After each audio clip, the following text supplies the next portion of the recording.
નમસ્કાર મિત્રો, ગુજરાતી ન્યૂઝમાં ફરીવાર તમારું સ્વાગત છે મિત્રો। હાલ આવી ખૂબ જ મોટી ખબર છે। મિત્રો ગુજરાતમાં ફરી જામ્યો સાર્વત્રિક વરસાદનો માહોલ। નડિયાદમાં સૌથી વધુ 5 ઇંચ વરસાદ, 12 જિલ્લાઓમાં રેડ એલર્ટ। જી હા મિત્રો, તમને સંપૂર્ણ માહિતી આપી દઈએ તો વિડીયોમાં અંત સુધી બન્યા રહેજો। મિત્રો રાજ્યમાં સૌરાષ્ટ્ર અને દક્ષિણ ગુજરાતમાં ધોધમાર વરસાદના કારણે પૂર જેવી સ્થિતિ સર્જાઈ હતી। ત્યારબાદ હવે સ્થિતિ કાબૂમાં આવી છે અને વરસાદી પાણી ઓસર્યા છે। ત્યાં તો ફરી એકવાર ગુજરાતમાં સાર્વત્રિક વરસાદનો માહોલ જામ્યો છે। આજે વહેલી સવારથી અમદાવાદમાં કાળા ડિબાંગ વાદળો જોવા મળ્યા હતા। 10 વાગે પણ વહેલી સવારના 5 વાગ્યા એવા માહોલ હતો। તો વહેલી સવારથી ધીમી ધારે વરસાદ શરૂ થયો હતો।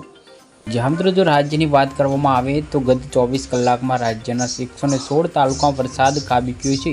જેમાં સૌથી વધુ વરસાદ નડિયાદમાં નોંધાયો છે, જ્યારે સંતરપુરા, દાહોદ, ઝાલોદ, મહુધા, ખેડાના વસુમાં 3 ઇંચ વરસાદ અને લુણાવાડા, કડાના અને ફતેપુરમાં 2 ઇંચ વરસાદ ખાબક્યો હતો।